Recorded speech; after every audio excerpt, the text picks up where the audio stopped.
Story 1. My neighborhood does not have a homeowners association. At least, not anymore. When my parents first moved in, my older sibling was maybe 2 years old and with me as a little glowworm. There was an HOA. They took money from the neighborhood in exchange for their services. At first, and for quite a while, my parents just kind of shrugged it off. The HOA shoveled the snow off the streets in winter and dealt with trash collection. So they were doing something worthwhile, right? No. The city controlled the snowplows and garbage trucks, not the HOA. But still, there was the illusion of effort. And besides, one summer they decided to contact a company to plant new trees all over the neighborhood.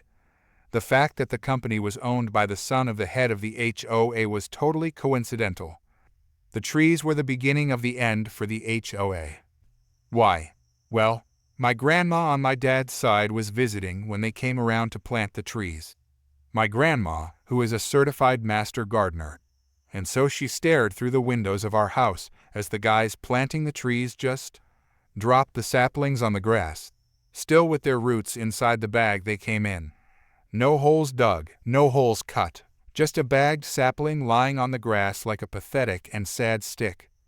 The saplings laid there all night. No one came back to actually do their job and plant them. My master gardener grandma mentioned offhand that those saplings were going to die unless they got in the soil. And something clicked in my mom's head. She was paying the HOA money, actual money, every month, while both she and my dad worked, taking care of 2 very little kids, sending us to daycare and preschool and arranging babysitters and feeding us. And the homeowners association was just going to pull this offhand nonsense, instead of do what she's paying them for. No way. So she showed up to the head of the HOA's house and basically demanded that the trees get planted properly like she's apparently paying for them too. The head of the HOA, so excited for someone actually caring about the neighborhood, made their second mistake. They asked if Mom wanted to join the HOA. She agreed. The trees were planted, but most didn't make it. My grandma was right. First things first, my mom showed up to the next HOA meeting. There were like 5 people there. No wonder they asked Mom to join. They desperately needed the people. So Mom looked at this collection of white people herself included who weren't even paying money to the HOA like the rest of the neighborhood. All the contractors the HOA called in were close relatives of other HOA members and weren't paid by the HOA. After all, they're family. So my mom started digging. She spent pretty much a full summer taking down the HOA before she had to go back to teaching in the fall. With me carted along after her and my sibling old enough to be in school or daycare, she dug through the years of paperwork detailing the HOA's financial situation, and she found something extremely enlightening. The HOA didn't actually do anything. Well, they didn't do anything to benefit the community. Everything they claimed to do was either covered by the individual homeowner or by the city itself, so they were collecting money from all the neighborhood residents under false pretenses. And actually, they weren't even supposed to be in our neighborhood. Their association's zone was a whole different neighborhood. So what is a working mother of 2 small children to do while her husband is off at work and she's off for the summer? She goes door to door with pamphlets. Me and my sibling in a stroller as she weaves her way through the neighborhood blocks. Pamphlets explaining the situation and how to stop paying for services you'll never get. Pamphlets that are, of course, written in both English and Spanish to account for the high amount of Latino and Hispanic people in our neighborhood. And naturally, she got a lawyer and an accountant. It put a major dent in her pocket. But if it meant the entire neighborhood wasn't exploited for money each month, it was worth every penny. Another HOA member helped her sift through the documents and data and pass out pamphlets and encourage people to show up to the meetings, but had to back out because of work-related reasons. My mom rolled up to the courthouse flanked by the lawyer and accountant, her kids safe at home with her husband, and had more than enough evidence to get the homeowners association out of her neighborhood, expose the fraudsters for the frauds they were, and make sure that no HOA would ever push their luck in our neighborhood. It's been almost 19 years, and no one's even tried making another homeowners association in our neighborhood. Story 2. I've had my fair share of encounters with entitled individuals, but nothing quite prepared me for crossing paths with an entitled military spouse, a personality often described in horror stories. This is the tale of how I met one. The cast. Me, the narrator of this story. Entitled kid, the demanding child. Entitled mom, the entitled military spouse. Base police officers 1 and 2, security personnel stationed on the base. It started as an ordinary afternoon. I was enjoying my lunch at the food court in the Exchange, a shopping hub on the military base, somewhat like a Walmart, when a child, who looked about 6 or 7 years old, approached me. Entitled kid, "Hey, can I see your airsoft gun?" Pointing at the Crosman air rifle I had beside me. Me? Huh? Sure. I placed the rifle on the table beside my tray. The child examined it for a moment before asking, "Wow, can I have it?" Me. "Sorry, but no, this is mine." I immediately put it away. The child stomped around in frustration.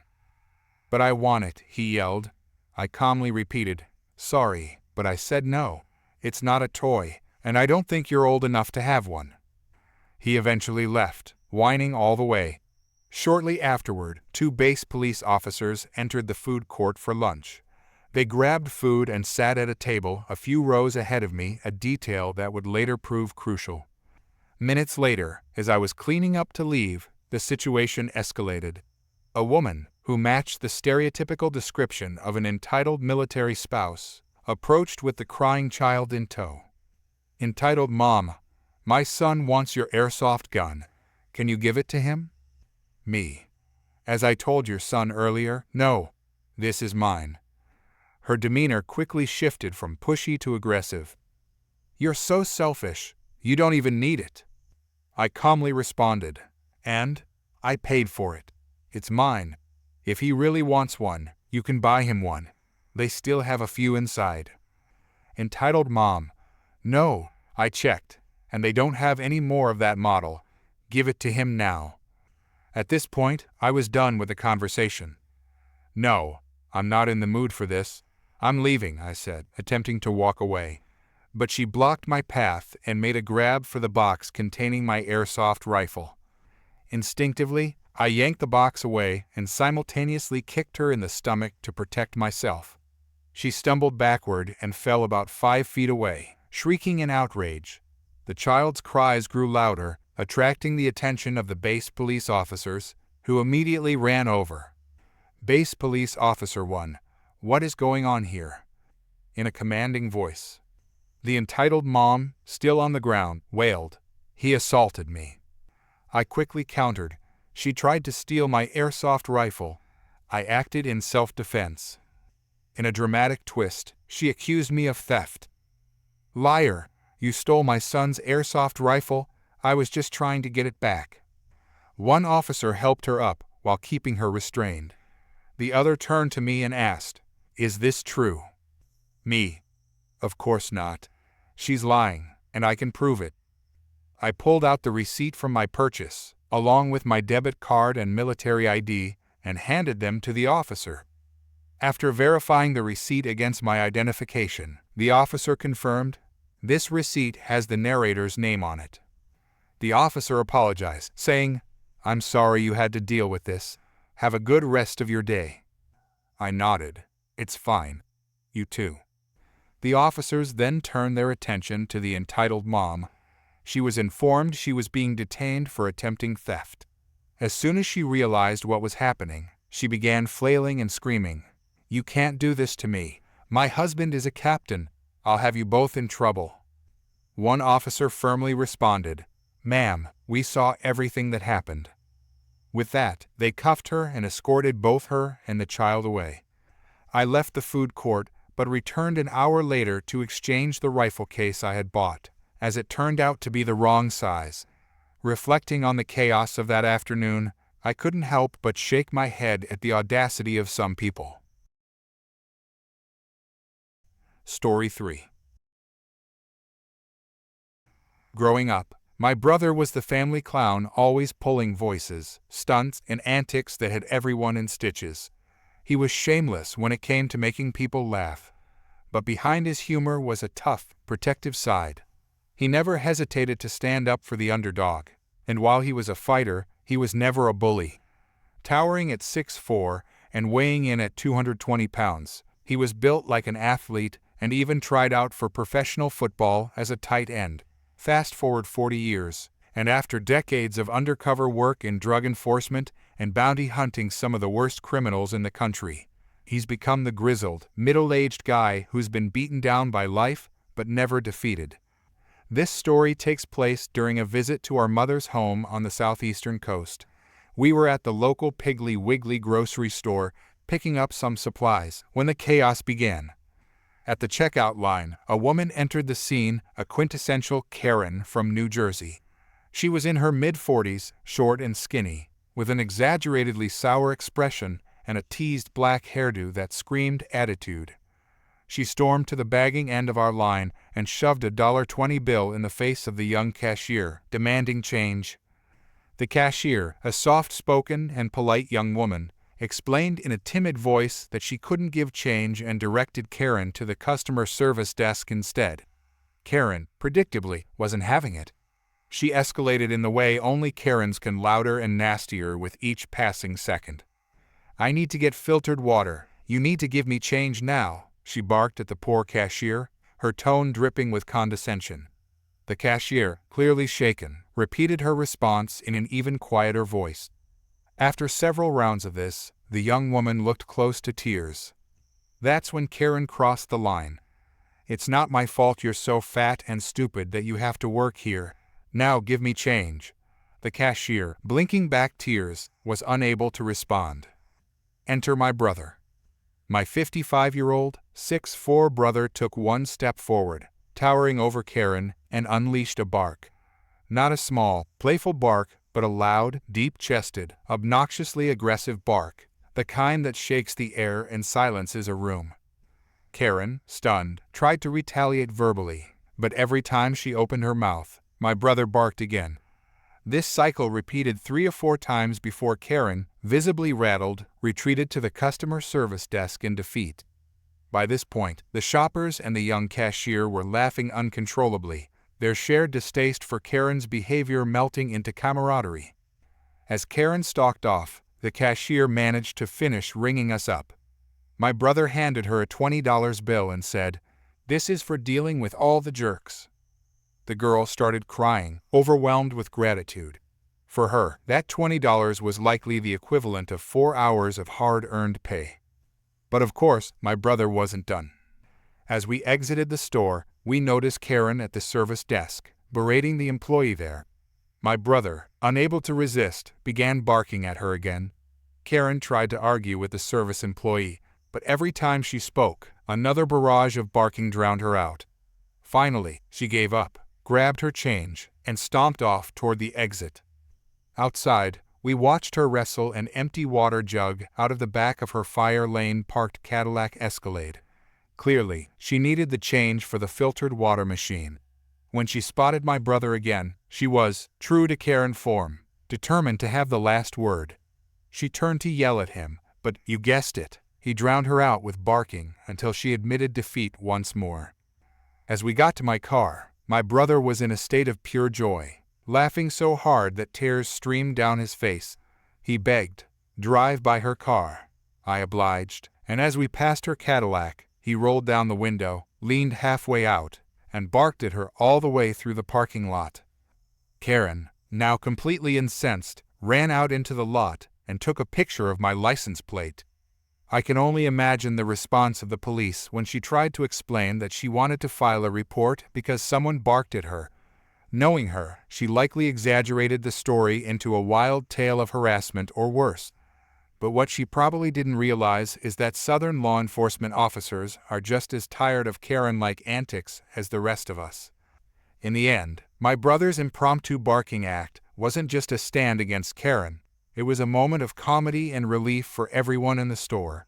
It reminded me that, even after all life has thrown at him, My brother hasn't lost his sense of humor or his knack for standing up for the little guy in the most outrageous ways possible.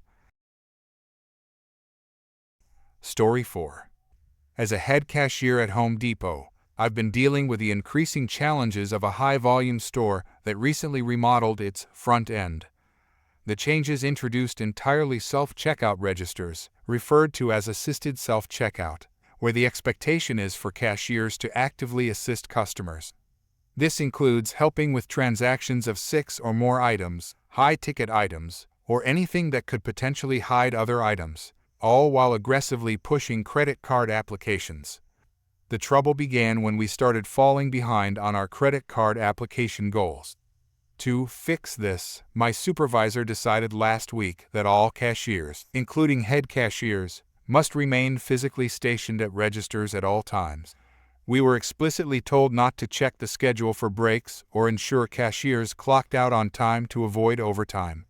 Unless we were dealing with cash directly, we weren't allowed to step away. For head cashiers like me, this was absurd. Our role isn't just to stand at a register. We manage breaks, monitor schedules, and ensure the entire operation runs smoothly. Ignoring these tasks was bound to cause chaos, but my concerns were dismissed. When I asked how we were supposed to send breaks or direct the lines of confused customers, most of whom avoid walking to open registers unless instructed, I was told to figure it out. Today, Black Friday, was a perfect storm of mismanagement. Following orders, I stayed on a register as instructed and left only when specifically told, whether to cover for someone going home or to use the restroom. Here's just a snapshot of how things went wrong. Breaks and lunches. My lunch was 2 hours late, and I didn't even mention it until an hour and a half after the scheduled time because late breaks have become the norm. One of my cashiers had his 15-minute break delayed by nearly an hour.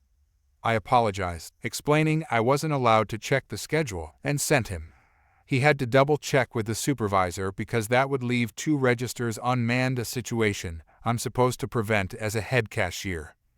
Overtime oversight. One of our full-time cashiers, stationed at one of the few normal registers, was forgotten entirely and started accruing overtime. This cashier leaves at the same time every day, and I would have sent her out on time if I hadn't been stuck on a register myself. Late coverage. I was sent to cover a lunch break for the garden section over half an hour late. By the time I returned inside, another cashier called to inform me that his 15-minute break was already 45 minutes overdue. Every one of these issues could have been avoided if I had been allowed to do my actual job. Instead, arbitrary rules designed to fix credit card applications created a cascade of problems. To make matters worse, the number of credit card applications today was no different than earlier in the week when we weren't forced to stand at registers full-time. It's not about being glued to a register, it's about asking customers, which is something I do because it's part of the job, even if I don't enjoy it. Ironically, the very thing they tried to force us to do wasn't even effective. Seeing the impact on my cashiers, the delayed breaks, forgotten schedules, and unnecessary stress was my breaking point. I care deeply about the team I work with, and watching them suffer due to poorly thought-out management decisions was infuriating. Then, as if on cue, I got a call back from another job I'd applied for. After the disaster of Black Friday, I decided I'd had enough. I put in my 2 weeks' notice. The sense of relief was overwhelming. I was finally leaving Hell Depot. But even as I look forward to a new chapter, I can't help but feel for my cashiers. They're the ones who will continue to bear the brunt of these nonsensical policies, especially if future head cashiers comply with them 100%. Leaving wasn't an easy decision, but it was the right one. It's clear that the store's priorities are misaligned, and management seems more interested in enforcing arbitrary rules than supporting their team. I only hope that someone, someday, takes the time to truly listen to the employees on the ground, because they're the ones keeping the place running. Story 5. March 29, 2019. Okay, so for a little backstory, I've lived in the same small town all my life. I'm 16, and I have a lot of good bad memories. A lot of good stories too, but I'll save those for another day. So you could say I had him having a rough childhood. Bullied in school, poverty, parents constantly fighting, homeless for a while, got jumped a few times and even got shot once. But the worst of them all is when my mom passed away from ammonia in her lungs last year. I was 15. I would do anything to have her back. Me and her were very, very close. So all this that's happened to me happened for a reason, because I can tell you now I'm no weak guy. Even if I don't win a fight, or even get the life beaten out of me, which has happened, I will take it like a man. So everyone that knows me knows I don't take no crap. I'm also very clever and smart, so I can pull some slick stuff sometimes. Story starts here. Okay, so this happened not too long ago, probably 3 to 4 months ago. I'm pretty chill, so I don't really care who comes over to my house as long as you're chill too. No one has ever stolen anything from me or my house, and everyone was cool with me because I'm a pretty funny, chill, and nice guy. Until one day this kid came around. We will call him Mac. So Mac is new in town and doesn't know much, but he moved in the house down the street, and I guess he noticed all the people coming over, or he smelt the weed, so he came knocking and I answered, and he seemed pretty cool, so I let him in. We chilled, played some Xbox and smoked for a few hours until Mac decided he wanted to go home. So of course my high self didn't notice anything went missing until my best friend asked if he could hit my vape. I said sure and went to grab it, and sure enough, it was gone. And I knew it was Mac because everyone else in the house I've known since elementary or was family, and I trusted them with my life. I also have really bad OCD, so I know where I put my stuff. But before I start to run down to his house, I check around to see if anything else was missing. Turned out somehow he managed to steal both my vapes, my pack of cigarettes, a lot of my weed, and my phone, which I give him props for because neither did me or my other 3 friends notice it happened. So I practically flew out the front door. I don't even know if I touched the yard. I think I cleared the witch, but all I know is I ran fast to his house. I only knew where he lived because I saw him moving in while I was riding around on my bike. His house was only a block or 2 away, but I felt like I teleported there. I banged on his door like a cop, and of course there was no answer, so I couldn't really do much. I wasn't gonna call the cops. What am I supposed to tell them? He stole my weed and cigarettes. No, of course, and I'm 16, and I'm not kicking down the door because that's just dumb. So I just walked home and started thinking of a brilliant plan. So it's the next day, and I walk down to his crib and knock on the door. He answers, and I kid you not, he looked like he was gonna crap himself, but he didn't say anything, and neither did I. I pretended like nothing happened. I asked him if he wanted to come over and chill, and he kinda hesitated, but he took the bait. So my friends and I already had a plan ready, and we all had our own parts. So first of all, we get him stoned. We then chilled again and played Xbox almost all day, but made sure Mac kept hitting the bong until he could barely stay awake. He actually managed to smoke about 11 or so grams by himself. I only smoked like 3 grams though because I didn't want to be too high for my plan. Mac kept falling asleep for little naps, then waking back up to smoke more.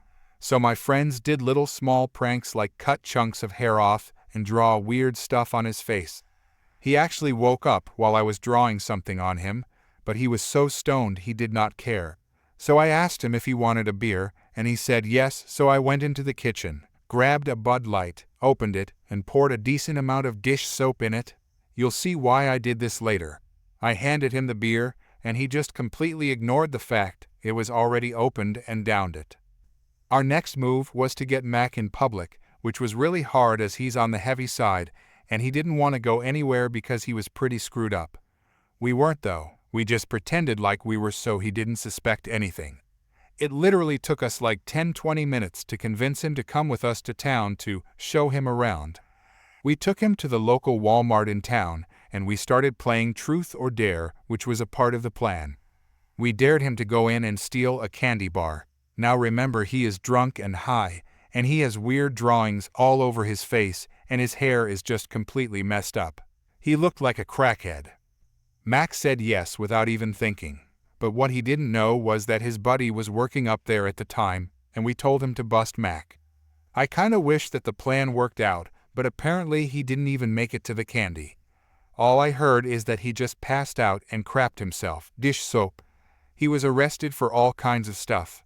I even heard he crapped on one of the officers, but I really don't know everything after this, to be honest, because we took off the second he went into Walmart.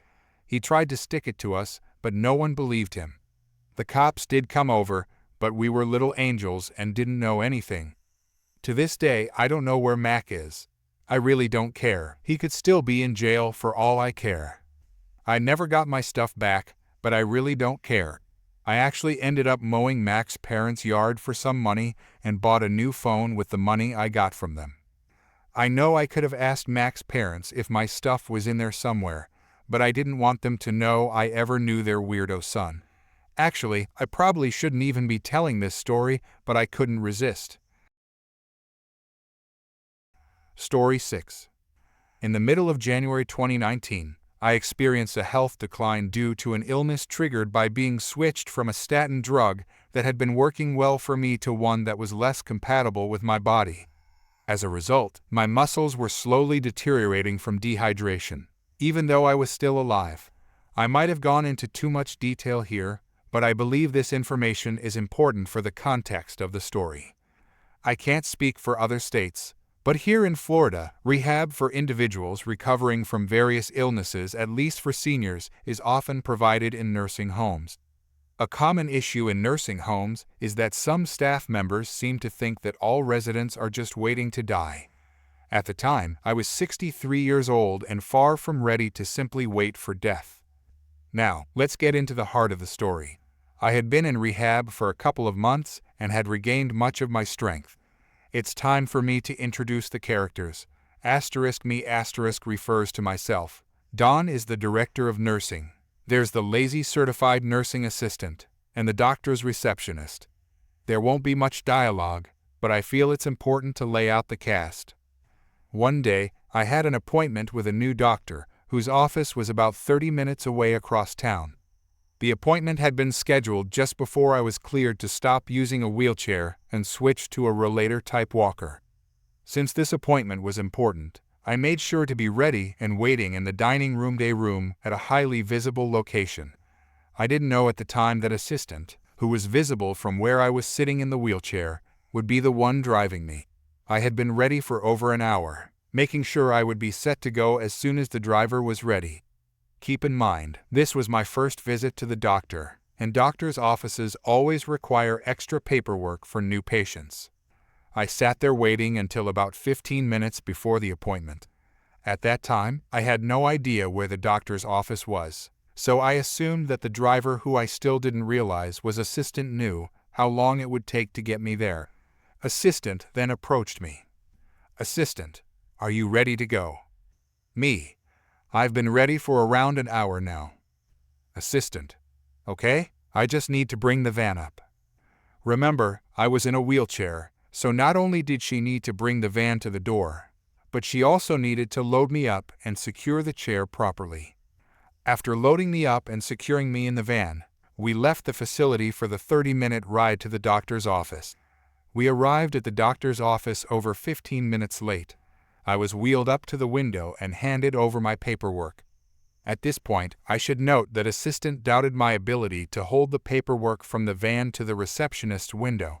I felt quite insulted by this, as I thought it was an assumption about my mental abilities, especially considering that she had spent her time playing on her phone at the nurse's station, ultimately making us late.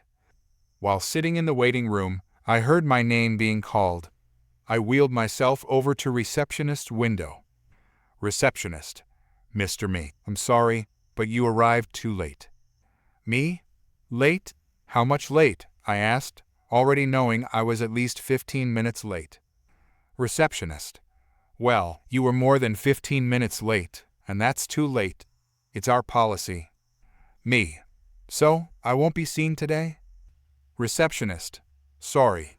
Would you like to schedule a new appointment? Me. That's the nursing home's job, I think. It's to avoid conflicting appointments. When I returned to the nursing home, I informed the appropriate staff member about the need to reschedule the appointment and pass the time while waiting for the new appointment notice. When the new appointment came around, I had made enough progress to use a rollator walker instead of a wheelchair. Once again, assistant was the driver, but this time I was more aware of how much time we had. I went up to the nurse's station and made sure assistant got moving. I had learned that assistant, in addition to being one of the 2 staff members responsible for driving residents, also only schedules the hours for the other certified nursing assistants. Other than playing on her phone, this was all she did. Although it was quicker to get me into the van, this time, assistant managed to almost make me late again by making a personal stop on the way. We arrived, and again, she insulted me by trying to keep control of my paperwork as we entered. At least this time, we weren't too late for me to be seen, though I didn't have to wait long for the appointment. After seeing the doctor, I received the necessary paperwork to give to my primary care physician. I handed it to the nurse working in my wing at the time. After getting the paperwork, I stepped out into the waiting room, expecting to leave immediately, but I ended up waiting while assistant had a conversation with receptionist. During this time, I overheard them discussing job openings at the doctor's office, and I saw assistant accept a business appointment card. It wasn't a new appointment for me, I didn't need to see that doctor again, so I stood there much longer than I should have. From what I could see, assistant would have kept chatting for much longer, but receptionist eventually addressed me, reminding assistant of her duties. On the way back to the nursing home, assistant made another personal stop, which took enough time that I ended up missing lunch and had to settle for a peanut butter and jelly sandwich. That was the last straw. I wasn't going to deal with her again. While it was somewhat accidental, here comes the revenge, and I think it qualifies as pro-revenge as well. I was told that posting it here would be a good idea. I had developed a good rapport with the director of nursing, so I went to see her. Here's how the conversation went. Dawn? Hello, Mr. Me. What can I do for you today? Me. It's about assistant. Dawn. What about her? Me. I want it on record that if I'm ever in a situation where I'm bleeding out from a major arterial wound, I don't want her to administer any first aid. I'd rather she just let me bleed out. I also don't want her involved in any part of my medical care. Dawn, please tell me what brought this on. I explained the situation with the 2 appointments and how I wasn't going to allow someone who delayed my recovery just so she could play games on her phone to interfere with my health. I also told her about the conversation assistant had with receptionist that I had overheard. The next day, someone who was more aware than the usual residents informed me that if assistant were demoted to a regular CNA, I might still have to deal with her. I wasn't concerned because, since I wasn't signed in by family or the state, I had some control over my medical care and would be able to refuse any care from her and make it stick. Within a week, assistant was no longer spending her days sitting at the nurse's station playing on her phone. By the time I was discharged, I noticed that assistant had not been around for a while.